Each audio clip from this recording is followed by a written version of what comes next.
നാരായണം നമസ്കൃത്യ നരം ചൈവ നരോത്തമം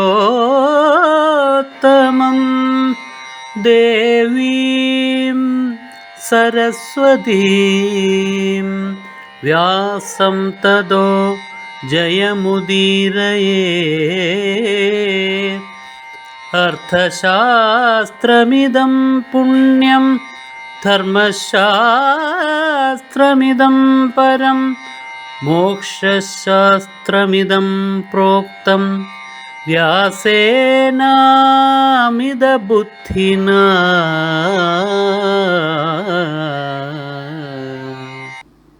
എല്ലാ കണ്ടുപിടുത്തങ്ങളും ശാസ്ത്രത്തിന്റെ മണ്ഡലത്തിലായാലും അധ്യാത്മകതയുടെ മണ്ഡലത്തിലായാലും ഏത് മേഖലയിലായാലും ശരി, എല്ലാ കണ്ടെത്തലുകളും മനസ്സിന്റെ ആ ദൃഢ നിശ്ചയത്താൽ സംഭവിക്കുന്നതാണ്. മനസ്സിനെപ്പോലും ലയിപ്പിച്ചുകൊണ്ട് ആധ്യാത്മികതയുടെ ഉയർന്ന മണ്ഡലത്തിൽ ചെല്ലും. പക്ഷെ അതിലേക്ക് ചെല്ലാൻ, മനസ്സിനെ ലയിപ്പിക്കാൻ വേണ്ടുന്ന തയ്യാറെടുപ്പ് മനസ്സുകൊണ്ട് തന്നെ ചെയ്യണം. മനസ്സിനെ അത് ചെയ്യാൻ പറ്റും. അതാണ് മനസ്സിന്റെ ബലം. അതിന് അസാധ്യമായിട്ട് യാതൊന്നും തന്നെയില്ല. അതാണ് ഈ അർജുനന് അസാധ്യമായിട്ട് യാതൊന്നും തന്നെയില്ല. പക്ഷേ അവൻ തയ്യാറാകണം. തയ്യാറായിക്കഴിഞ്ഞാൽ അശക്യമപി കുര്യാദിഹി, അസാധ്യമായിട്ടുള്ളതും അവൻ ചെയ്യും. യാതൊരു സംശയവും വേണ്ട. ത്രിദശ അൻവാസമുദ്യുക്താൻ സഹിതാൻ ദൈത്യദാനവൈഹി. ഇനി ദേവന്മാരെല്ലാവരും കൂടി ചേർന്നിട്ട് യുദ്ധത്തിന് തയ്യാറായി ഇങ്ങ് വന്നാലോ? ഈ അർജുനൻ ഒരാൾ മതി അവരെ മുഴുവൻ തകർത്തെറിയാൻ വേണ്ടിയിട്ട്. ഇനി ദൈത്യന്മാരും ദാനവന്മാരും അതേപോലെ രാക്ഷസന്മാരും പിശാചന്മാരും എല്ലാവരും കൂടി ഒരുമിച്ച് ചേർന്നിട്ട് ആക്രമിക്കാൻ വന്നാലോ? അവരെല്ലാം എതിർത്ത് നിഷ്പ്രയാസം തോൽപ്പിച്ച് തകർക്കാൻ ഈ അർജുനൻ ഒരാൾ മതി. അർജുനൻ സാധിക്കും. പക്ഷെ അർജുനൻ മനസ്സ് വയ്ക്കണം.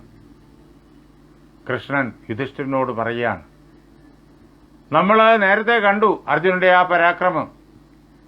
നമ്മളത് ചർച്ച ചെയ്യും. ഇനി ആ സാഹചര്യം നാം കണ്ടു. അർജുനൻ സാക്ഷാൽ മഹാദേവനെ തന്റെ തപസ്സുകൊണ്ട് പ്രത്യക്ഷപ്പെടുത്തിയതും അദ്ദേഹത്തോട് യുദ്ധം ചെയ്തതും യുദ്ധത്തിൽ തനിക്കുള്ള മികവിനാൽ ഭഗവാനെ സന്തുഷ്ടനാക്കിയതും പാശുപതം നേടിയതുമൊക്കെ നമ്മൾ കണ്ടു കഴിഞ്ഞു. അത് കഴിഞ്ഞപ്പോഴോ അദ്ദേഹത്തിന് ദേവന്മാർ തന്നെ ദിവ്യായുധങ്ങളൊക്കെ നൽകി.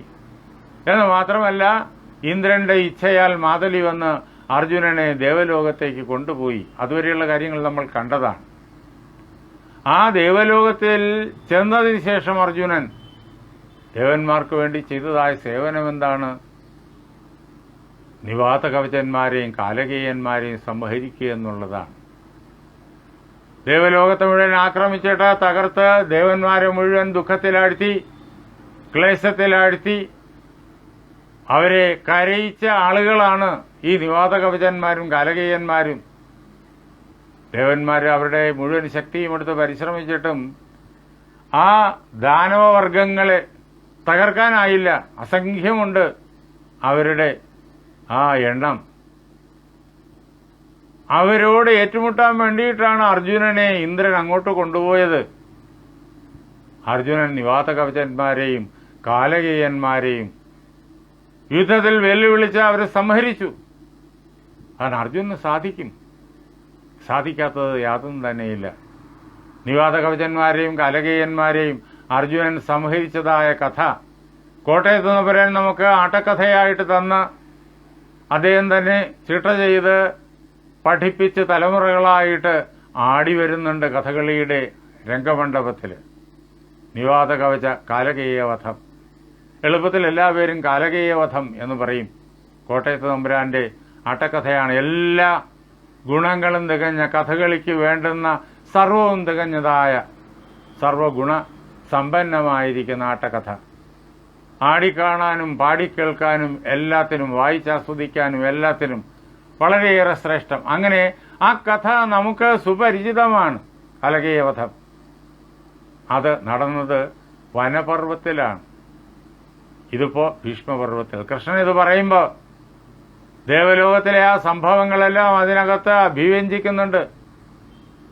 അർജുനൻ മനസ്സ് വെച്ചപ്പോൾ നിവാത കവചന്മാരെയും കലകീയന്മാരെയും എളുപ്പത്തിൽ സംഹരിച്ചു. അതാണ് ദൈത്യന്മാരും ദാനവന്മാരും കൂടി ഒരുമിച്ച് എതിർത്താൽ പോലും അർജുനൻ മനസ്സ് വെച്ചു കഴിഞ്ഞാൽ അവരെ മുഴുവൻ നിഷ്പ്രയാസമായിട്ട് നശിപ്പിക്കാനാകും. ആകെ വേണ്ടത് അർജുനൻ മനസ്സ് വെക്കണം എന്ന് മാത്രം. എങ്കിൽ എല്ലാം അർജുനന് നിസ്സാരം. ഇങ്ങനെ യുധിഷ്ഠിരന്റെ മുന്നിൽ, പാണ്ഡവന്മാരുടെ മുന്നിൽ അവരുടെയെല്ലാം ഉള്ളിലിരിക്കുന്നതായ കരുത്തിനെ പ്രോജ്വലിപ്പിക്കുകയാണ് കൃഷ്ണൻ. സ്വാമി വിവേകാനന്ദൻ നമ്മോട് പറയുന്നൊരു വാക്യം ശ്ലോകരൂപത്തിലാണ്. സംസ്കൃതത്തിൽ അദ്ദേഹം എഴുതിയ ശ്ലോകങ്ങളിലൊന്നാണത്. വളരെയേറെ പ്രധാനം. കിം നാമ രോദിഷി സഖേ ത്വയി സർവശക്തി. അല്ലയോ കൂട്ടുകാരാ, നീ എന്തിനു കരയുന്നു? കിം നാമരോദിഷി. അദ്ദേഹം ചോദിക്കുകയാണ്, എന്തിനു കരയുന്നു? ത്വയി സർവശക്തി. എല്ലാ ശക്തിയും നിന്നിലുണ്ട്. ഈ പ്രപഞ്ചത്തെ മുഴുവൻ കയ്യിലെടുത്ത് ഉള്ളം കയ്യിലെ നെല്ലിക്ക പോലെ വെച്ച് അമ്മാനമാടാൻ വേണ്ടതായ കരുത്ത് നിന്നിലുണ്ട്.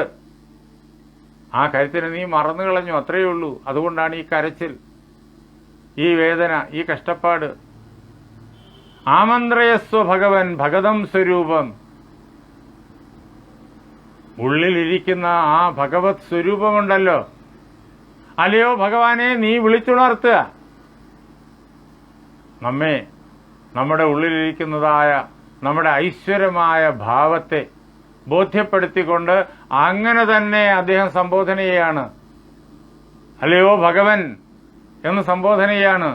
ഉള്ളിലിരിക്കുന്നതായ ഭഗതം സ്വരൂപം, സർവ ഐശ്വര്യങ്ങളെയും നൽകുന്നതായ സ്വരൂപത്തെ നീ വിളിച്ചുണർത്തുക, അതിനെ ആഹ്വാനം ചെയ്യുക.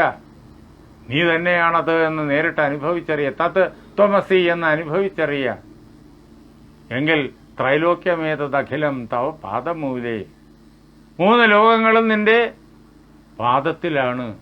അങ്ങനെ ഉള്ളിലിരിക്കുന്ന ആത്മചൈതന്യത്തെ അറിഞ്ഞാൽ, ഞാൻ ഈ ശരീരമാണ്, മനസ്സാണ്, ബുദ്ധിയാണെന്നുള്ള തെറ്റിദ്ധാരണയാണ് എല്ലാ ദുഃഖങ്ങൾക്കും പരാജയങ്ങൾക്കും ഒക്കെ കാരണം. ഇതൊന്നുമല്ല ഞാൻ ആത്മാവാണ് എന്ന് അനുഭവിച്ചറിയുമ്പോൾ അതാണ് ഉള്ളിലിരിക്കുന്ന ആത്മസ്വരൂപത്തെ വിളിച്ചുണർത്തൽ. അത് അനുഭവിച്ചറിഞ്ഞു കഴിയുമ്പോഴേക്കും ഈ ലോകത്തിൽ അസാധ്യമായിട്ട് യാതൊന്നും തന്നെ ഉണ്ടാവില്ല. ലോകം മുഴുവൻ പാദമൂലത്തിലാണ്. ആത്മൈവ ഹി പ്രഭവതേ ന ജഡക്കഥാചിത്. അദ്ദേഹം പറയും, കരുത്ത് മുഴുവൻ ആത്മാവിനാണ്, ജഡത്തിനല്ല. ജഡത്തിന് യാതൊരു കരുത്തുമില്ല. ഞാൻ ഉണ്ടെന്ന് പോലും ജഡവസ്തുവിന് അറിഞ്ഞുകൂടാ. തന്നെ അറിയാൻ ജഡവസ്തുവിന് ശേഷിയില്ല. പിന്നെ എങ്ങനെയാണ് അത് അത്ഭുതങ്ങൾ പ്രവർത്തിക്കുക? ജഡത്തിനൊന്നുമില്ല, താൻ ഉണ്ടെന്ന് പോലും അറിഞ്ഞുകൂടാ. യഥാർത്ഥത്തിൽ കരുത്ത് മുഴുവൻ ആത്മാവിൻ്റേതാണ്. ആത്മാവ് തന്നെയും അറിയുന്നു, മറ്റെല്ലാറ്റിനെയും അറിയുന്നു. ആത്മശക്തി കൊണ്ടാണ് ജഡം ഇങ്ങനെ പ്രവർത്തിക്കുന്നതായി തോന്നുന്നത്. ഈ ശക്തി മുഴുവൻ ആത്മാവിൻ്റേതാണ്. അതാണ് ആത്മൈവ ഹി പ്രഭവത്തെ. ഇങ്ങനെ തന്റെ ആത്മസ്വരൂപത്തെ ഉണർത്താൻ സ്വാമി വിവേകാനന്ദൻ അന്ന് 100 വർഷങ്ങൾക്കപ്പുറം നമ്മോട് സംസാരിച്ചു. അതാണ് ഭഗവാൻ പറയണേ ഇവിടെ പാണ്ഡവന്മാരോട്. ഇവർക്ക് ഓരോരുത്തർക്കും ലോകത്തെ കീഴ്മേൽ മറിക്കാനുള്ള കരുത്തുണ്ട്. അസാധ്യമായിട്ട് യാതൊന്നുമില്ല. ആകെ മനസ്സ് വെക്കണമെന്ന് മാത്രമേ ഉള്ളൂ. മനസ്സ് വെച്ചു കഴിഞ്ഞാൽ ത്രൈലോക്യം നമ്മുടെ പാദത്തിന്റെ മുന്നിലാണ്. ഇങ്ങനെ യുധിഷ്ഠിരനും ഭീമ, അർജുന, നകുല, സഹദേവാദികൾക്കും ഈ ആലോചനയിൽ പങ്കെടുക്കുന്ന മറ്റെല്ലാവർക്കും ആത്മസ്വരൂപത്തെ ഉണർത്തിക്കൊടുത്തുകൊണ്ട് ഉപനിഷത്തിലെ യാഥാർത്ഥ്യത്തെയാണ് കൃഷ്ണൻ പറഞ്ഞത്. അത് കഥയുടെ സമ്പ്രദായത്തിൽ പറഞ്ഞു എന്ന് മാത്രം.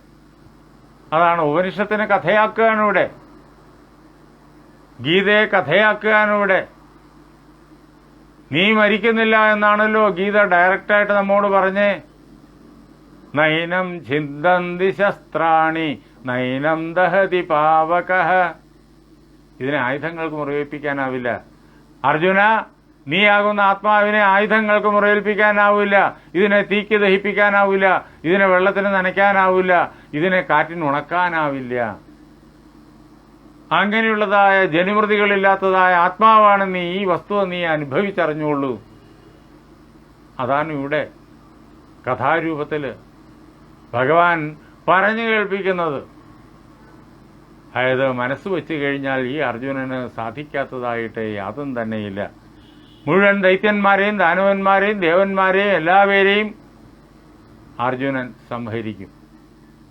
ദൈത്യന്മാരാണ് നമ്മുടെ ജീവിതത്തിൽ തടസ്സമായി നിൽക്കണേ. നല്ല കാര്യങ്ങളൊന്നും ചെയ്യാൻ സമ്മതിക്കില്ല. പല പ്രകാരത്തിൽ അവർ തടസ്സങ്ങൾ സൃഷ്ടിക്കും. ഭൗതിക സാഹചര്യങ്ങളെ വിപരീതമാക്കി തടസ്സം സൃഷ്ടിക്കും. നമ്മുടെ മാനസിക സാഹചര്യങ്ങളെയും വിപരീതമാക്കി തടസ്സം സൃഷ്ടിക്കും. എന്തിനിത് എന്ന് തോന്നും, അല്ലെങ്കിൽ ഭയം തോന്നും, അല്ലെങ്കിൽ എന്നെ കൊണ്ടാകുന്നില്ല എന്ന് തോന്നും. ഇങ്ങനെ കരുത്തില്ലായ്മ, പ്രവർത്തനശേഷിയില്ലായ്മ, അലസത തുടങ്ങിയതായ ശക്തികളെ പ്രസരിപ്പിച്ച് ഈ ദൈത്യന്മാരെ നമ്മുടെ മനസ്സിന്റെ ഉള്ളിൽ ഇരുന്നു കൊണ്ട് നമ്മളെ ഒതുക്കിക്കളയും. പക്ഷേ നാം മനസ്സ് വയ്ക്കുകയാണെങ്കിൽ, അർജുനനായിരിക്കുന്ന നാം മനസ്സ് വയ്ക്കുകയാണെങ്കിൽ ഈ ദൈത്യന്മാരെയും ദാനവന്മാരെയും മുഴുവൻ തകർത്തെറിയാനാകും നമ്മുടെ ഉള്ളിന്റെ ഉള്ളിലിട്ട്. മനസ്സ് വെക്കണം എന്ന് മാത്രമല്ല, ദേവന്മാരും തടസ്സം ഉണ്ടാക്കും. ദൈത്യന്മാരുടെയും ദാനവന്മാരുടെയും തടസ്സമൊക്കെ കഴിഞ്ഞ് മുന്നോട്ട് നീങ്ങിക്കഴിഞ്ഞാലുണ്ടല്ലോ, ഈ ദേവന്മാര് പല പ്രകാരത്തിലുള്ള ഭൗതികമായ സുഖസൗകര്യങ്ങളൊക്കെ തന്ന്, സ്ഥാനമാനാദികളൊക്കെ തന്ന് സ്വർണച്ചങ്ങല കൊണ്ട് കെട്ടിയിടും. അപ്പോൾ ആത്മമോക്ഷത്തിന്റെ വഴി അടയും. അത് വരാതിരിക്കാൻ അതിനെയും തിരസ്കരിക്കണം. സിദ്ധിവിശേഷങ്ങൾ ഒന്നൊന്നായിട്ട് പടപടാന്ന് കയറി വരും. അതിൽ മുങ്ങിപ്പോകരുത്. അതിനെയെല്ലാം തട്ടി ദൂരെ കളയണം. അതിന് ഇച്ഛാശക്തി വേണം. മനസ്സ് അങ്ങനെ പരിപൂർണമായിട്ടും ഏകാഗ്രമായി പരമലക്ഷ്യത്തിലേക്ക് ഇങ്ങനെ കണ്ണു നട്ട് നിൽക്കണം. ഈ ഭൗതിക വിഭൂതികൾ, സിദ്ധികൾ അതിലൊന്നിലും ഭ്രമിച്ചു പോകരുത്. അതിനെയൊന്നും കണ്ടതായി പോലും നടിക്കരുത്. അതിനെല്ലാം തിരസ്കരിച്ച് മുന്നോട്ട് പോകണം. അതാണ് ദേവന്മാരെയും തോപ്പിക്കണം. അങ്ങനെ ദൈത്യന്മാരെയും ദാനവന്മാരെയും ദേവന്മാരെയും എല്ലാം തോപ്പിക്കാൻ ആർക്കാകും? മനസ്സിനാകും, അർജുനനാകും. ആകെ മനസ്സ് വയ്ക്കണമെന്ന് മാത്രം, മനസ്സിനെ അത് പറ്റൂ. അങ്ങനെ അവരെ എല്ലാം തോപ്പിച്ചു കഴിഞ്ഞാൽ പിന്നെ മനസ്സ് ലയിക്കും. പിന്നെ എന്തവശേഷിക്കും? ആത്മാവ് മാത്രം അവശേഷിക്കും. അഹം ബ്രഹ്മാസ്മി എന്നുള്ള പ്രത്യക്ഷമായ അനുഭവം മാത്രം അവശേഷിക്കും. ഇതാണ് ഈ കഥയിൽ കൂടി വ്യാസം കാണിക്കുന്നത്. കഥയ്ക്കകത്ത് അത്യുദാത്തമായിരിക്കുന്ന ഉപനിഷത് ദർശനം, ഭഗവത്ഗീതാ ദർശനം എത്ര ഭംഗിയായിട്ട് വ്യാസൻ നിബന്ധിച്ചു വച്ചിരിക്കുന്നു. ഇതെല്ലാം കഥാരൂപത്തിൽ വരികയാണ്. ഇതെല്ലാം തത്വരൂപത്തിൽ ഭഗവത്ഗീതയിൽ കേട്ടു. കഥാരൂപത്തിൽ നാം ആ ഗീതയെ തന്നെ ഇങ്ങനെ കണ്ടുകൊണ്ടിരിക്കുന്നു. അതാണ് ഗീതാഭാരതം. മഹാഭാരതം ആദ്യം എഴുതിയതിനു ശേഷം പിന്നെ നൂറ്റാണ്ടുകൾ കഴിഞ്ഞ് വേറെ ആരൊക്കെയൊക്കെ അതിനകത്ത് എഴുതി ചേർത്തതാണ് ഗീത എന്ന് സായിപ്പ് പറയുന്നത് കേട്ട് ഇവിടെ പലരും ആ പ്രകാരത്തിൽ കോലാഹലം കൂട്ടി നടക്കുന്നു. ഗീതയും കണ്ടിട്ടില്ല, മഹാഭാരതവും കണ്ടിട്ടില്ല, അടുത്തറിയാനൊട്ട് ശ്രമിച്ചിട്ടുമില്ല. അങ്ങനെയുള്ള ആളുകൾക്ക് ഭാരതത്തെ, നമ്മുടെ സംസ്കൃതിയെ, നമ്മുടെ പാരമ്പര്യത്തെ ചീത്ത പറയാൻ സ്വന്തം വിഡ്ഢിത്തങ്ങൾ ഇങ്ങനെ വിളമ്പിയാൽ മാത്രം മതി. അതിനുവേണ്ടിയിട്ട് അവരതെല്ലാം ചെയ്ത് നടക്കുന്നു. ഭഗവത്ഗീതയും മഹാഭാരത കഥയും ഓരോ വാക്കിലും എങ്ങനെ നൂലും മുണ്ടുമെന്ന പോലെ കോർത്തിണക്കപ്പെട്ടിരിക്കുന്നു എന്ന് നമുക്ക് ഇങ്ങനെ ഓരോ ശ്ലോകം വിചിന്തനം ചെയ്യുമ്പോഴും വ്യക്തമായി തീരും. മുണ്ടും നൂലും തമ്മിലുള്ള ബന്ധം നമുക്കറിയാമല്ലോ, പ്രകടമാണല്ലോ. നൂലിനെ വേറിട്ട് മുണ്ടില്ല. നൂലുകളെല്ലാം പ്രത്യേക രീതിയിൽ സജ്ജീകരിക്കുമ്പോഴാണ് മുണ്ടുണ്ടാകുന്നത്. നൂലിനെ പിരിച്ചെടുത്തു കഴിഞ്ഞാൽ മുണ്ടില്ല. അങ്ങനെ മുണ്ടും നൂലും എങ്ങനെയാണോ ഒരുമിച്ച് ഒന്നായി ഇരിക്കുന്നത്, അതേ പ്രകാരത്തിൽ മുണ്ടുമുണ്ടായിരിക്കുമ്പോഴും അത് നൂലായും ഇരിക്കുന്നു. കാരണം നൂലുകൾ അങ്ങനെ ഇരിക്കുമ്പോഴാണ് മുണ്ടുണ്ടാകുന്നത്. അതേ പ്രകാരത്തിലാണ് ഗീതയും ഈ മഹാഭാരതവും മുണ്ടും നൂലും പോലെയാണ്. ഗീത കഥാരൂപത്തിൽ, കഥ ഗീതയുടെ ആത്മാവിനെ അഭിവ്യഞ്ജിപ്പിക്കുന്ന പ്രകാരത്തിൽ ഇങ്ങനെ മുണ്ടും നൂലും പോലെ ഒന്നായിരിക്കുന്ന അത്ഭുതകരമായിരിക്കുന്ന വ്യാസ സൃഷ്ടിയാണ് മഹാഭാരതം എന്ന് നാം അറിയണം.